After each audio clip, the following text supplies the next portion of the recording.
주님을 찬양합니다. 우리 주님의 은혜와 평강이 넘치기를 빕니다. 오늘은 하나님을 아는 복에 대해서 하나님 말씀을 나누려고 합니다. 이 세상에 가장 복된 것이 하나님을 아는 것이죠. 하나님을 우리가 얼마나 알 수 있을까요? 제가 93년도에 결혼을 했습니다. 제가 아내를 만나고 알았기 때문에 결혼을 했죠. 모르는 사람하고 결혼할 수 없잖아요. 그런데 자다가 보면은 옆에 누가 누워 있어요. 아주 낯선 환경입니다. 그리고 이렇게 문득문득 살다 보면 낯선 사람이 집에 같이 있어요. 그렇게 살아왔는데 이제 20년이 지나가니까 이제는 아내하고 더 친해지게 되고 또 뭐 이제는 거의 다 압니다. 눈빛만 봐도 뭘 원하는지 다 압니다. 물론 뭐 100%다 안다고 말할 수 없겠지만 저는 고등학교 1학년 때 하나님을 알고 믿게 되었습니다. 그 후로 계속 하나님을 알아왔습니다. 그러나 내가 하나님에 대해서 뭐 이제 어느 정도 안다라고 언제 그런 말을 할 수 있겠어요? 아마 영원토록 할 수 없을 것입니다. 그러나 우리가 하나님을 알아가는 것은 참으로 복된 것이고 하나님을 알게 될 때에 우리의 모든 문제도 해결될 수 있다는 것을 깨닫게 됩니다. 우리가 하늘에 속한 신령한 복에 대해서 우리가 에베소서 1장을 보면서 이 하늘에 속한 신령한 복을 받은 성도들을 향해서 바울이 기도하고 있는 것을 보게 됩니다. 에베소서 1장 15절 16절을 제가 읽겠습니다. 이로 말미암아 주 예수 안에서 너희 믿음과 모든 성도를 향한 사랑을 나도 듣고 내가 기도할 때에 기억하며 너희로 말미암아 감사하기를 그치지 아니하고. 이 바울은 에베소 성도들이 복음을 통해서 하나님을 믿게 되었을 때 그 소식을 듣고 그들을 위해서 계속 기도하게 됩니다. 기도는 신앙생활의 가장 기본이 되죠. 그래서 기도는 호흡이다 이렇게 이야기합니다. 숨 쉬지 않고 살 수 없듯이 기도하지 않고 우리가 신앙생활을 할 수는 없습니다. 그래서 우리의 삶에서 기도하는 것은 너무나 자연스러운 일이고 마땅한 일이죠. 특별히 이 주님의 일을 한다는 것은 기도하는 것입니다. 그래서 이 바울이 주님의 부르심을 받아서 복음을 전하고 교회를 세울 때에 기도하는 것이 가장 기본입니다. 교회에서도 주님의 일을 한다고 하면 기도가 가장 기본입니다. 그래서 찬양팀에서 섬기든지 혹은 유초등부, 중고등부 교사로 섬기든지 목자가 되든지 기도가 기본입니다.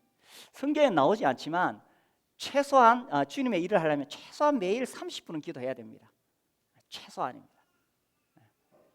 그래서 목자가 되고 또 교사가 되면 그 정도 기도해야 되겠죠. 그러다가 이제 교회에서 더 중요한 직분을 맡게 된다. 그 뜻은 뭐냐 하면 더 많이 기도한다 그런 뜻입니다. 그래서 초원지기가 되고 장로가 되면 최소한 하루에 1시간 이상은 해야 됩니다. 최소한입니다. 기도하지 않고 주님의 일을 하는 것은 극단적으로 말하면 신성모독입니다. 주님의 일은 기도를 통해서 이루어지기 때문이죠. 또 어떤 교회 중요한 일을 의논하기 위해서 회의하러 모입니다. 기도하지 않고 회의에 참석하는 것은 이것은 주님 앞에 예의가 아닙니다. 그래서 정말 기도한 사람이 교회 중직을 맡게 되는 것이고 교회 중직을 맡은 사람은 기도해야 되고 만약에 기도하지 못한다면 그 자리에서 물러나야 됩니다.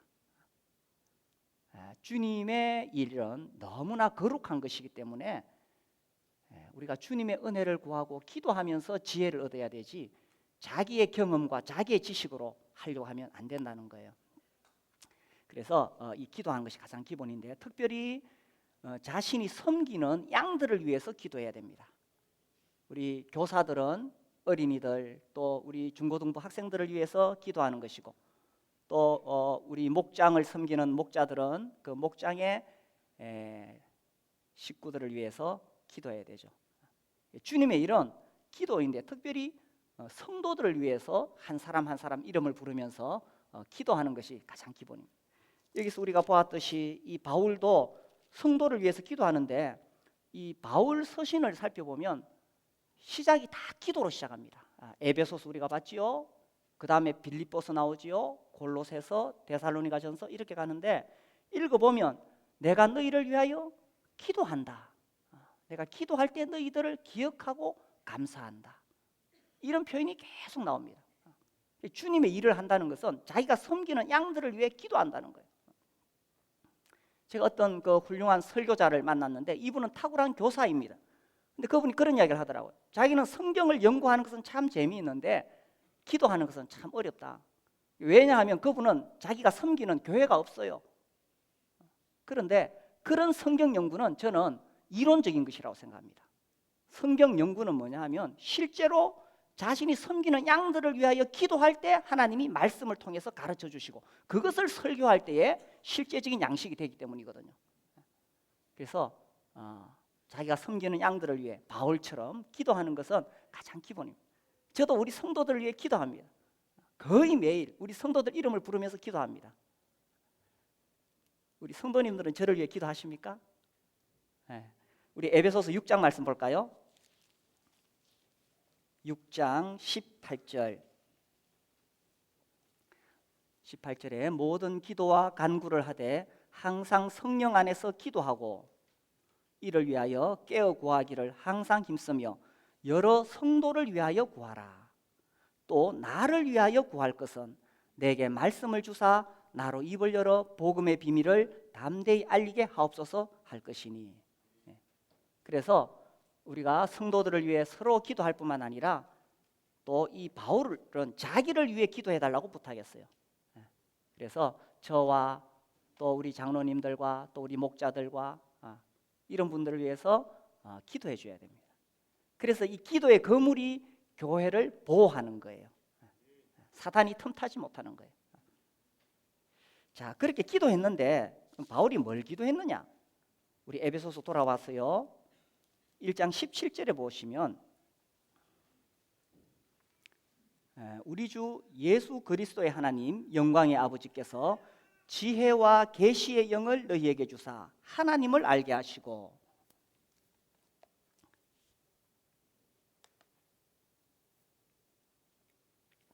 자, 무엇을 기도했습니까? 사실 저는 성도들을 위해 기도할 때에 이제 그 형편을 따라서 기도합니다. 그래서 가정을 위해서 기도하고 건강을 위해서 기도하고 자녀를 위해서 기도하고 사업을 위해 기도하고 그 형편을 두고 기도합니다. 물론 이것은 매우 중요한 기도라고 생각하고 실제적인 기도라고 생각합니다. 특별히 가정을 위해 가정이 세워지기를 계속 기도합니다. 특별히 가정이 세워지려면 부부가 원만해야 됩니다. 부부가 원만하게 사랑하도록 계속 기도합니다. 이런 실제적인 기도를 하죠.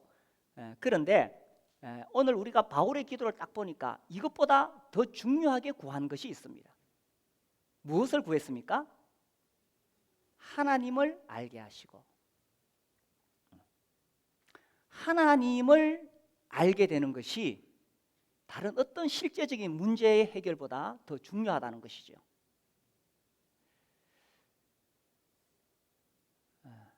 교회에 나오시는 이유가 뭡니까? 설교에서 어떤 설교를 기대하십니까? 오늘 내가 안고 있는 문제가 해결될 수 있는 그런 지혜를 얻었으면 좋겠다.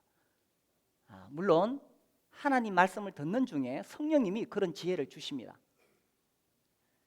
그런데 더 중요한 것은 우리가 교회에 나올 때 하나님 말씀을 기대할 때 하나님 내가 하나님을 더 알고 싶습니다. 하나님 어떤 분이십니까? 내가 하나님을 더 알고 싶습니다. 여기서 내가 하나님을 알게 되면 더 담대해지게 됩니다. 내가 하나님을 알게 되면 어떤 문제도 이길 수 있는 강인한 믿음이 생기게 되는 것입니다. 제가 어떤 분의 책을 읽었었는데 오래돼서 기억이 잘 안 납니다. 이분이 그런 이야기를 합니다. 이 설교자인데 3주에 걸쳐서 이 하나님에 대해서 설교했어요. 어떤 면이냐 하면 교리적인 면에서 우리 교회에서도 이제 교리 공부할 때 그런 거 하셨죠, 그죠? 그래서 하나님의 공유적인 속성, 비공유적인 속성, 뭐 신학자들이 이렇게 나눕니다. 그래서 뭐 하나님은 뭐 자존하시다, 뭐 영원하시다, 무한하시다, 막 그런 것들 이야기하고, 또 그 하나님이 우리와 어떻게 함께 하시는가, 뭐 이런 설교를 했어요. 매우 딱딱한 내용입니다, 어떻게 보면. 그런데 3주 후에 어떤 사람이 찾아왔어요. 자기가 이 교회에 처음 나왔는데 목사님의 설교를 3주 동안 들었습니다. 사실 나는 우리 가정에 너무 어려운 문제가 생겨서 나는 정말 죽고 싶었습니다. 그래서 뭔가 이 설교를 통해서 지혜, 위로를 얻기 위해서 내가 그렇게 왔습니다. 그리고 목사님의 그 딱딱한 설교를 3주 동안 들었습니다. 그 순간 이분이 마음이 팍 찔렸어요.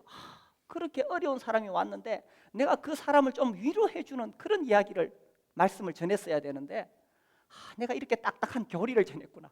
그러니까 막 마음에 막 찔리고 있는데, 근데 그분이 이렇게 말했습니다. 그런데 목사님, 제가 하나님이 어떤 분이신지를 들으면서 나도 모르게 내 마음에 말할 수 없는 위로가 넘쳤고, 나도 저 하나님을 믿어야지. 저 하나님이 만약 나와 함께 하신다면 내가 가지고 있는 이 문제는 정말 아무것도 아니구나 라는 것을 깨닫고 용기를 얻게 되었습니다. 이렇게 고백했다고 합니다. 그래서 우리가 하나님이 어떤 분이신지 아는 것은 너무나 중요하다는 것입니다. 성경을 펴서 읽을 때에 하나님이 어떤 분이신가? 하나님은 삼위 하나님이시죠. 성부, 성자, 성령. 그 하나님께서 어떻게 나를 택하셔서 하나님의 아들로 삼으셨는가? 그리고 그 하나님이 독생자를 보내셔서 어떻게 내 죄를 위하여 피 흘리사 속량하시고 내 죄를 씻어주셨는가? 이 놀라운 진리를 어떻게 성령께서 친히 오셔서 나에게 인쳐주시고 내가 성령을 모신 사람이 되었는가? 이 놀라운 진리를 또 하나님에 대해서 우리가 어떻게 알 수 있느냐 하는 것입니다. 이 신학 서적을 보면 이제 조직 신학하는 게 있어요. 그게 딱 펼쳐 보면 신론하는 게 나옵니다. 그래서 하나님이 어떤 분이신가 이래 가지고 막 설명이 나옵니다. 그런 것을 공부하면 하나님에 대해서 알 수 있는가? 사실 사람들은 하나님에 대해서 알기를 원해 왔습니다. 이 기독교가 전해지기 전에 그리스 철학자들도 계속 하나님을 추구해 왔습니다. 그리고 이 중세 신학을 살펴보면 사실은 아리스토텔레스나 뭐 이런 사람들의 그 신론을 받아들여서 기독교적으로 설명하고 있습니다. 그리고 사실 그것이 현대 신학에서도 계속 이렇게 적용되고 있습니다. 그런 철학자들,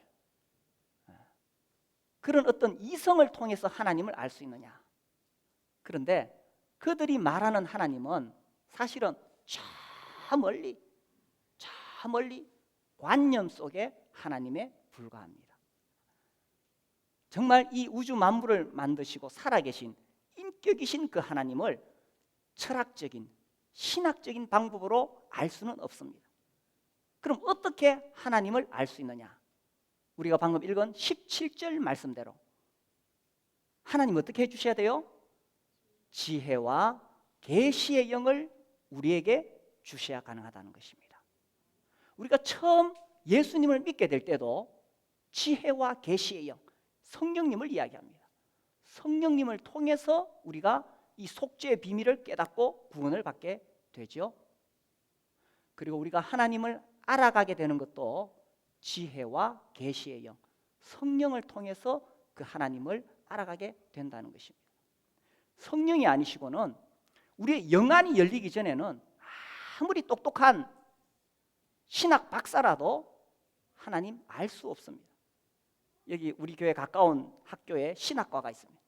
그 중에 제가 어떤 교수님을 압니다.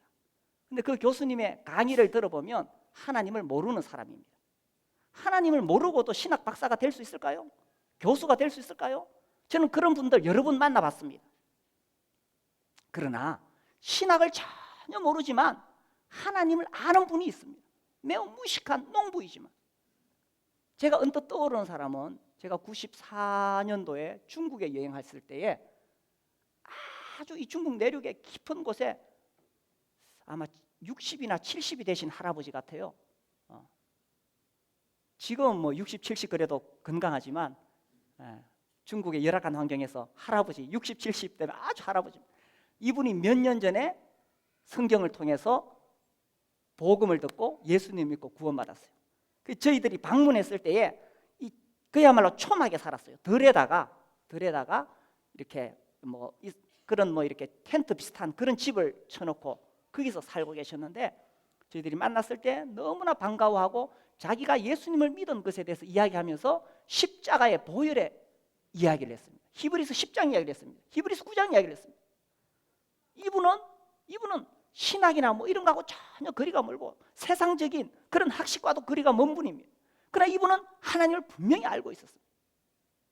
지혜와 계시의 영을 하나님이 그에게 주셨기 때문인 것입니다. 우리가 하나님을 알게 되는 것은 하나님이 우리에게 지혜와 계시의 영을 주실 때 가능합니다. 저는 혹 우리 교회 가운데 심지어 침례를 받았다고 할지라도 정말 영안이 열려서 이 속죄의 비밀을 깨닫지 못한 분이 계실까? 그냥 머리로 지식적으로만 알아서 알고 있는 것과 정말 이 속죄의 놀라운 비밀을 성령을 통해서 깨닫고 구원받은 것은 다르다는 것입니다. 그래서 주님이 지혜와 계시의 영을 주셔서 우리의 영안을 열게 하실 때, 그때 우리가 하나님을 만나게 되고, 그리고 일평생 우리가 하나님을 알아가게 되는 것입니다. 우리가 구원받았다고 하나님을 다 아는 것은 아니지요. 평생 알아가도 영원토록 하나님을 다 알 수가 없습니다. 그런데 안타까운 사실은 오늘날 사람들이 하나님을 너무나 가벼이 생각한다는 것입니다. 우리가 정말 하나님이 어떤 분이신지를 안다면 그 하나님을 경외하게 되고 무릎을 꿇게 되고, 그리고 그 하나님을 믿는 믿음으로 말할 수 없이 담대하게 살아가게 될 것입니다. 그런데 이 현대 분위기가 그러하고요, 저는 사실 요즘 나오는 CCM에 대해서도 가끔씩 좀 불만을 가질 때가 많습니다. 어떤 면에서 너무나 자기 중심적인, 자기 감정 중심의 노래가 많다는 거예요. 물론 그런 노래도 우리가 부를 수 있다고 생각합니다. 그러나 그것보다는 하나님이 어떤 분이신가, 하나님의 어떠하심을 바라보고 하나님 그분을 노래하는 그런 노래가 더 많았으면 좋겠다는 생각입니다.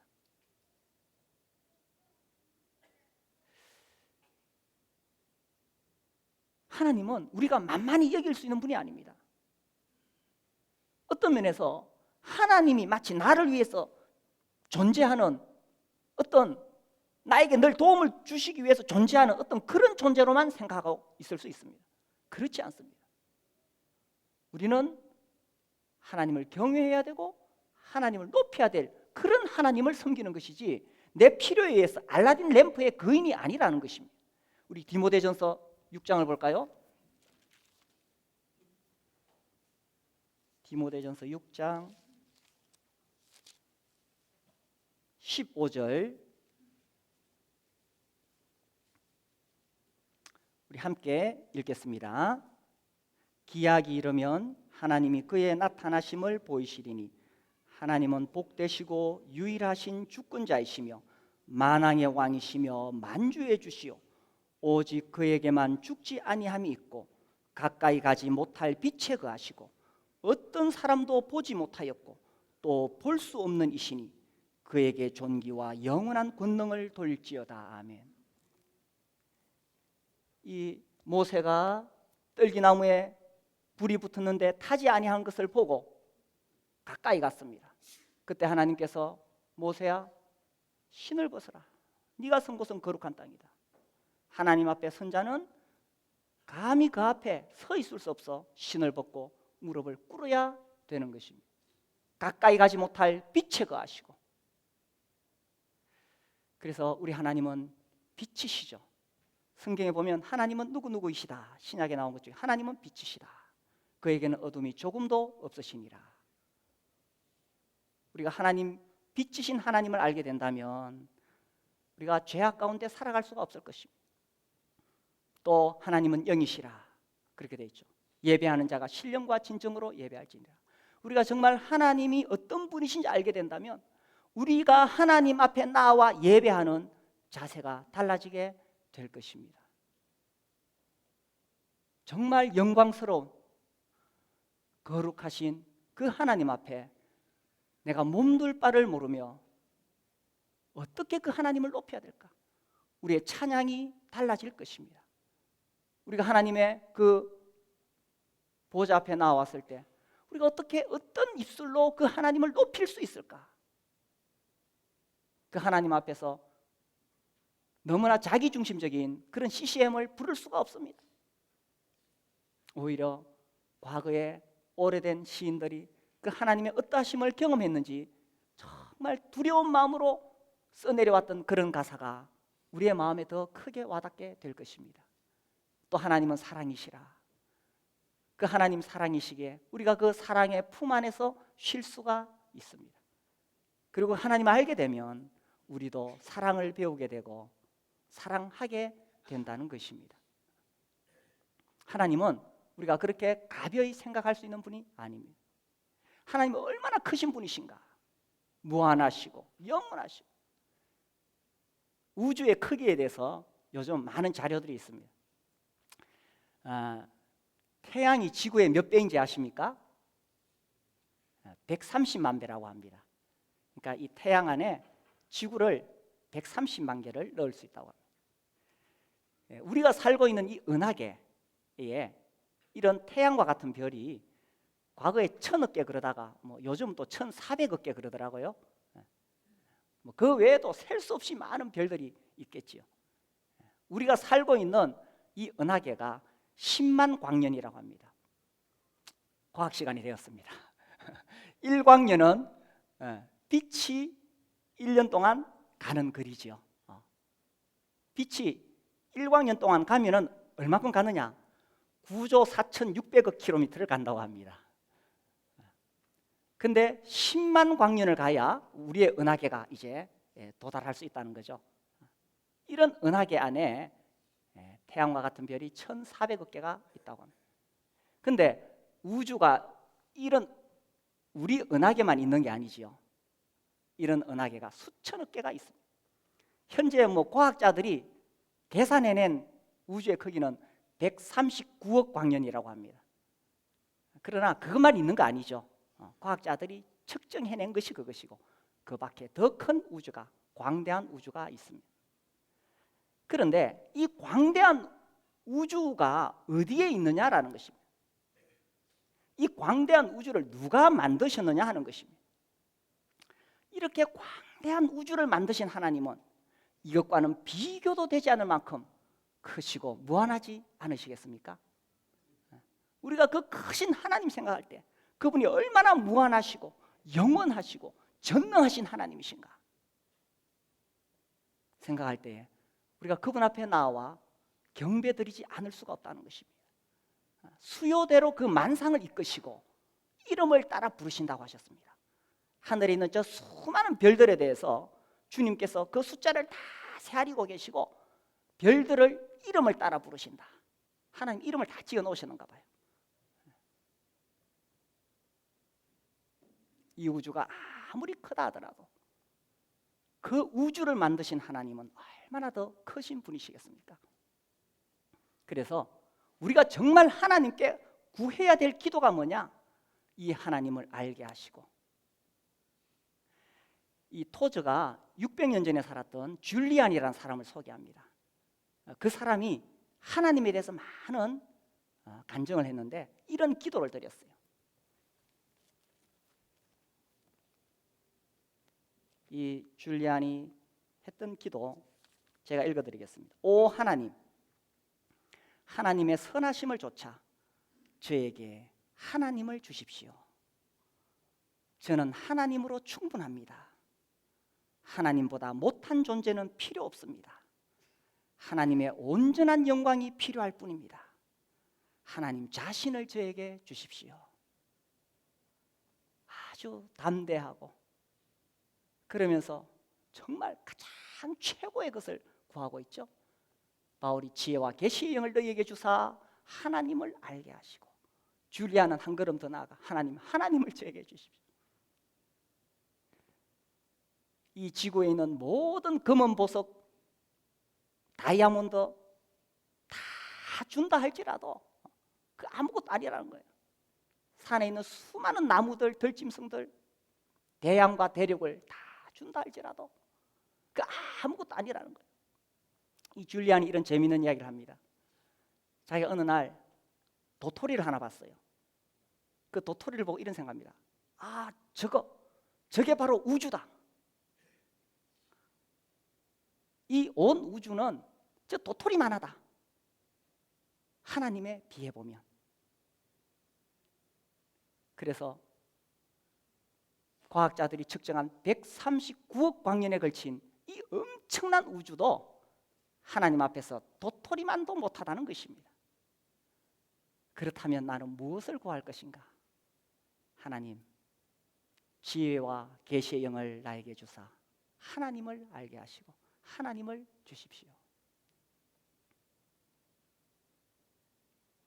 그래서 우리가 이 하나님을 알게 되는 것이 얼마나 큰 복인가라는 것입니다. 우리의 이성으로 알 수 없기 때문에 하나님 지혜와 계시의 영을 주십시오. 그런데 참 놀라운 것은 이 크신 하나님께서 우리에 대해서 관심을 가지고 계신다는 것입니다. 우리가 겸손한 마음으로 그분 앞에 나아가면 그 크신 하나님이 나의 신음소리에 귀를 기울이시고 내 마음의 소원을 들어주신다는 것입니다. 우리 이사야서 말씀 볼까요? 이사야 57장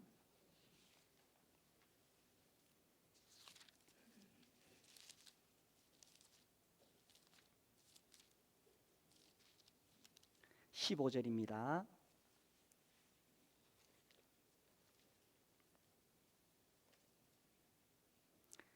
함께 읽겠습니다. 지극히 존귀하며 영원히 거하시며 거룩하다 이름하는 이가 이와 같이 말씀하시되 내가 높고 거룩한 곳에 있으며 또한 통회하고 마음이 겸손한 자와 함께 있나니 이는 겸손한 자의 영을 소생시키며 통회하는 자의 마음을 소생시키려 함이라. 하나님에 대해서 신학자들은 이렇게 이야기합니다. 초월적인 하나님, 내재적인 하나님.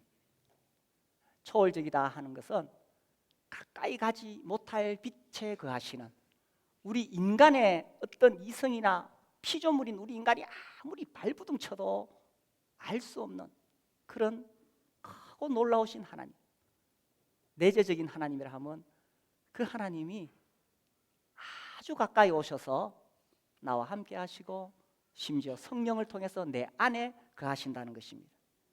여기 15절에 그 두 가지가 다 나오고 있죠. 그래서 지극히 존귀하며 영원히 거하시며 거룩하다 이름하느니, 우리는 하나님을 만만히 생각하면 안 됩니다. 요즘은 하나님을 좀 더 이렇게 더 가까이 낮게 이렇게 표현하는 것이 유행인 것처럼 책도 그런 게 나오고 노래도 그런 것이 나옵니다. 그러나 하나님 우리가 그렇게 만만히 할 수 있는 분이 아닙니다.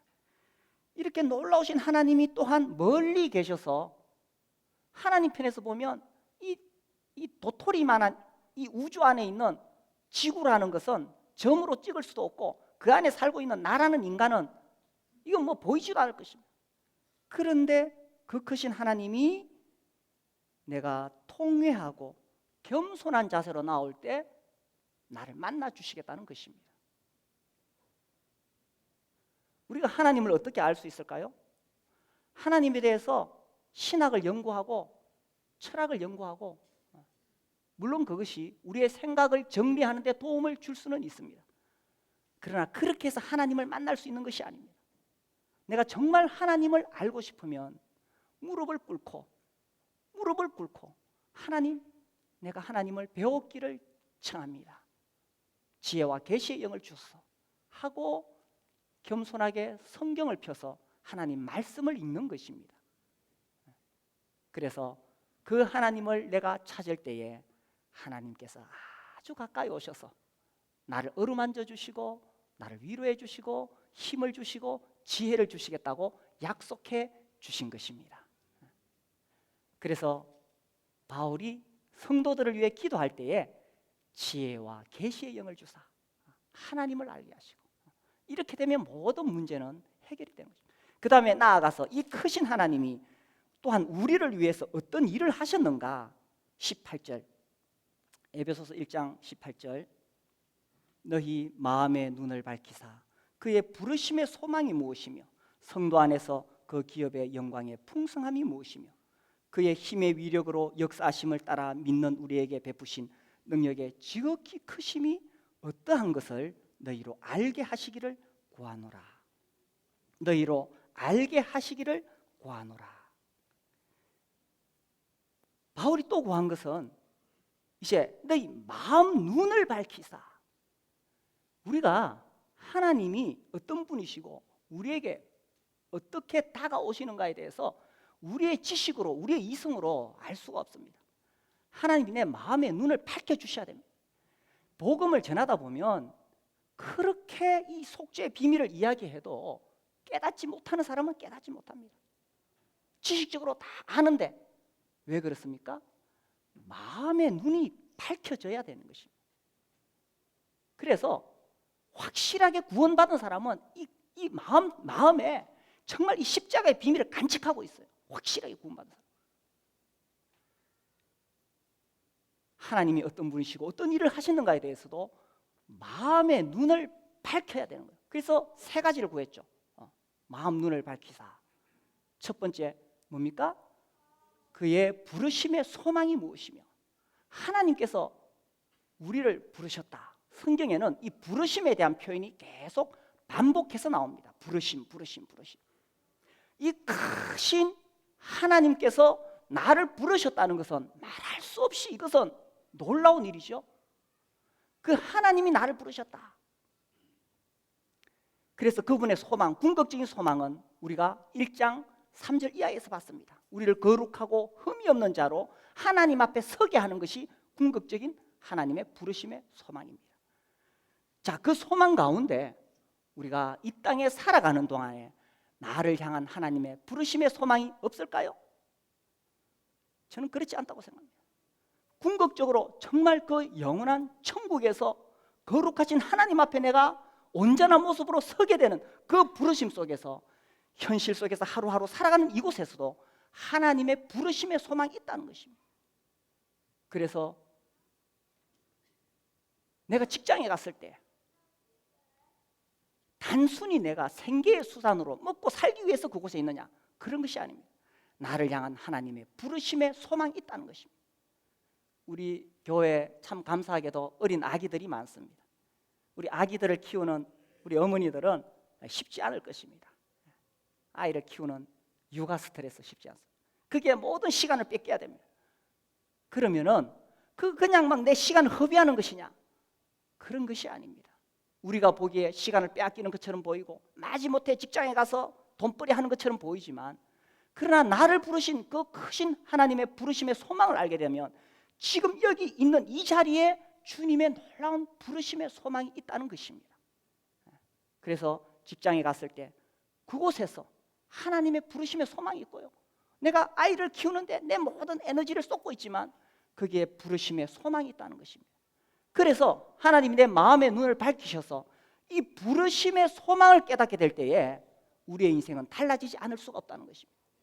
특별히 바울은 하나님의 이 부르심의 소망을 발견했을 때 정말 내가 이 복음을 위해서 내 인생을 바쳐야 된다, 그런 부르심의 소망을 깨달았습니다. 그래서 자주 하나님이 나를 사도로 부르셨다, 이런 표현을 쓰게 됩니다. 그래서요, 하나님 나를 구원하셨을 때 그냥 오다 가다 구원하신 게 아니에요. 나를 향한 부르심의 소망이 있다는 것입니다. 여기 우리 청소년들, 여러분 학교에서 공부하는 거 쉽지 않죠? 지금은 공부해야 될 시기죠. 그런데 내가 이렇게 공부해서 뭘 하느냐? 하나님의 부르심의 소망이 여러분에게 있다는 것입니다. 하나님께서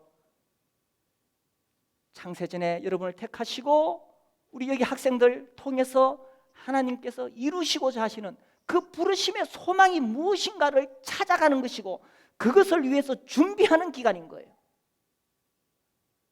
그래서 지금은 명확하지 않지만 때가 되면 주님이 조금씩 보여주실 것이고 그 부르심의 소망을 위해 살아가도록 인도해 주실 것입니다. 그래서 우리 학생들이 그것을 지금 준비하는 거예요. 우리 모두도 마찬가지죠. 나를 향한 주님의 부르심의 소망이 있는 거예요. 우리 인생은 그냥 여기 와가지고 그냥 이렇게 살다가 구원받았으니 죽으면 천국 간다, 이게 아니에요. 우리 모두를 향한 하나님의 부르심의 소망이 무엇인지 너희 마음 눈을 밝히사 알게 하시기를 원한다고 하신 거예요. 그리고 그 기업의 영광의 풍성함이 무엇인가, 이 참 어려운 말입니다. 그 기업의 영광의 풍성함, 궁극적으로는 우리가 주님 나라에서 얻게 되는 영원한 천국을 말하고 있겠지요. 그래서 우리에게는 이와 같이 엄청난 자원이 있다는 것입니다. 그래서요, 겉으로 보는 것으로 내 인생을 평가하지 마십시오. 세상에 나가면 흙수저 있고 금수저 있다 그러는데 나는 어떤 사람인가? 그 기업의 영광의 풍성함을 받은 사람이라는 것입니다. 이 거대한 139억 광년이라고 하는 그 우주도 하나님 눈에 도토리만도 못한데 크신 하나님이 나에게 엄청난 것을 주시기를 원하시고 이미 주셨다는 것을 너희 마음 눈을 밝히사 알아라는 것입니다. 세 번째는 무엇입니까? 그 힘의 위력으로 역사하심을 따라 믿는 우리에게 베푸신 하나님의 능력의 지극히 크심이 어떠한지 알게 하시노라. 하나님의 이 능력, 얼마나 크고 놀라운 능력, 그 능력을 달라는 것이 아니라 이 말씀을 읽어보면 이미 너희에게 주셨는데 그것을 알게 하라. 자, 그 다음에 바울이 이 하나님의 능력에 대해서 설명할 때에 하나님께서 어떻게 이 큰 우주를 만드셨는가, 그것을 예로 들지 않았습니다. 무엇을 예로 들었느냐? 자, 20절부터 보시면요, 그의 능력, 이 능력이 어떤 능력인가를 설명하고 있습니다. 그의 능력이 그리스도 안에서 역사하사 죽은 자들 가운데서 다시 살리시고, 그러니까 예수님의 부활을 이야기하시죠. 하늘에서 자기의 오른편에 하시자 성천을 이야기하시죠. 모든 통치와 권세와 능력과 주관과 이 세상뿐 아니라 오는 세상에 일컫는 모든 이름 위에 뛰어나게 하시고, 모든 영적인 권세보다 가장 뛰어나게 하시고, 또 만물을 그의 발 아래에 복종하게 하시고. 자, 바울이 왜 이런 이야기를 하고 있을 것인가? 예수님의 이 하나님의 능력에 대해서 이야기할 때에 사망 권세를 깨뜨리시고 부활하시고 성천하게 하셨다, 모든 정사와 권세와 능력을 다스리고 계신다를 말씀하고 있는 것입니다. 제가 이 말씀을 묵상할 때에 에베소서 전체 그림이 보였습니다. 에베소서 전체 그림은 하나님의 강력한 힘과 함께 하나님께 대적하던 이 악한 영의 이야기가 나옵니다. 당장 2장에 들어가면 공중의 권세 잡은 자라고 표현하고 있고, 6장에 들어가면 우리의 씨름은 혈과 육에 속한 것이 아니라 하늘에 있는 악한 영들에 대한 것이다, 이렇게 이야기하고 있어요. 그래서 이 악한 영들은 어떻게 해서든지 이게 하나님께 도전해서는 안 되거든요.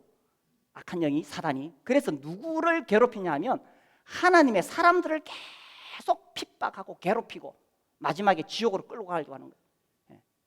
그래서 결국 사람들로 하여금 죄를 짓게 하고 마지막 사망, 죽음에 이르게 하고, 그렇게만 되면 지옥으로 가니까 이게 이제 악한 영들이 승리하는 거죠. 여기에 대해서 예수께서 친히 인간의 몸을 입고 오셨어요. 그분이 우리 죄를 지시고 죽으셨어요. 마귀는 기뻐했을 것입니다. 이제 우리가 이겼다. 그런데 하나님께서 예수 그리스도를 다시 살리시고 올리셨다는 것은 이 악한 영의 세력을 완전히 깨뜨렸다는 것입니다. 오늘날 여전히 이 악한 영들은, 공중의 권세 잡은 자는 끝없이 사람들로 하여금 절망하게 하고 낙심하게 하고 범죄하게 하고, 그래서 결국은 지옥으로 끌고 가려는 것이 악한 영들의 수작입니다. 이 N4 세대라는 말을 합니다. 제가 그런 기사를 읽을 때마다 이런 생각이 듭니다. 왜 자꾸 이런 이야기를 들먹여서 오늘날 젊은이들을, 한국의 젊은이들을 낙심케 하는가? 뭐 금수저, 흙수저 이야기합니다. 왜 이런 이야기를 자꾸 덜먹여서? 과거에는 개천에서 용났다고 말합니다. 지금은 안 된다고 아예 그렇게 막 잘라버립니다. 왜 안 됩니까? 계속 사람들로 하여금 현실에 그냥 주저앉게 만들고 포기하게 만들고, 그게 살다가 이제 우울해지는 거예요. 입시 우울증이 있습니다. 졸업하고 나면 취업해야 되는데 안 되니까 우울합니다. 결혼하고 나서 애 키우려니까 산후 우울증이 옵니다. 나이 드니까 중년의 우울증이 있습니다. 늙으니까 노년의 우울증이 있습니다. 자꾸 인생을 우울하게 만들고 낙심하게 만들고 계속 이렇게 하는 것이 사탄이 하는 일이 아니고 뭐겠어요? 여기에 대해서 하나님은 우리에게 어떤 능력을 주셨느냐? 이런 악한 사단에 대해서 그 모든 사망 권세를 깨뜨리시고 승리하게 하셨고, 그 힘, 그 능력이 믿는 우리에게 주어졌다는 것입니다. 그래서요, 예수 믿는 사람 더 이상 우울하다고 말하지 맙시다. 내가 애 키우니까 우울해요, 뭐 해서 우울해요. 이거 다 사단이 주는 악한 감정이 아니겠어요? 물론 저는 어떤 정신과 치료를 반대하거나 뭐 그런 뜻은 아닙니다. 필요하다면 치료받아야 됩니다. 그런데 이 모든 분위기가 나는 흙수저니까 안 돼, 그렇게 만들어가는 것이 누구입니까? 공중의 군세 잡은 자가 우리로 하여금 낙심케 하고 우울하게 하고 주저앉게 만들고 있다는 것입니다. 우리가 하나님께서 우리에게 주신 베푸신 이 능력의 어떠하심을 알게 된다면 우리가 어떻게 우울할 수가 있겠습니까? 그래서요, 바울이 너희 마음 눈을 밝히사 지혜와 계시의 영을 주사, 하나님이 어떤 분이신지를 알게 하시고 너희 마음 눈을 밝히사, 마음 눈을 밝히사, 이미 주셨어요. 달라는 게 아니에요. 마음 눈을 밝히사 그의 부르심의 소망. 내 인생 그냥 아무렇게 살면 안 돼요. 예수의 피로 구원받은 나를 향한 하나님의 부르심의 소망이 무엇이며, 그 기업의 영광의 풍성함이 무엇이며, 한 문화 받았는데 주님 내가 10문화를 남겼나이다. 착한 종아, 네가 지극히 작은 일에 충성하였으면 내가 10고을 권세를 주노라. 주님 저는 5문화를 남겼습니다. 착한 종아, 네가 지극히 작은 일에 충성하였으면 내가 5고을 차지하라. 이렇게 말했을 때 주님 그 고을의 의미가 뭘까를 생각했어요. 고을, 다사업 정도 될까요? 달성 군수 정도 하라는 뜻일까요? 아니면 너 지구라는 별 하나 가져라, 아니면 너 은하계 하나 가져라, 이렇게 말씀하실까요? 우리가 알 수 없습니다. 이 주님이 우리에게 주신 이 기업의 풍성함 우리가 다 상상할 수 없습니다. 이미 그 놀라운 은혜를 하나님 우리에게 주셨다고 말씀하시면서 너희 마음 눈을 밝혀서 그걸 발견해라. 그리고 믿는 우리에게 베푸신 능력의 지극히 크심이 어떠한지를 알라. 이미 하나님이 우리에게 주셨다는 것입니다. 그래서 우리가 기도할 때 하나님 지혜와 계시의 영을 주셔서 하나님을 알게 해주십시오. 내가 하나님 더 알기를 원합니다. 주님 내 마음 눈을 밝히사 하나님 나에게 주신 이 놀라운 것들을 발견하고 살아가게 하여 주시옵소서. 이렇게 기도하고 우리가 하나님 더 알아갈 수 있게 되기를 바랍니다. 함께 일어나서 기도하겠습니다.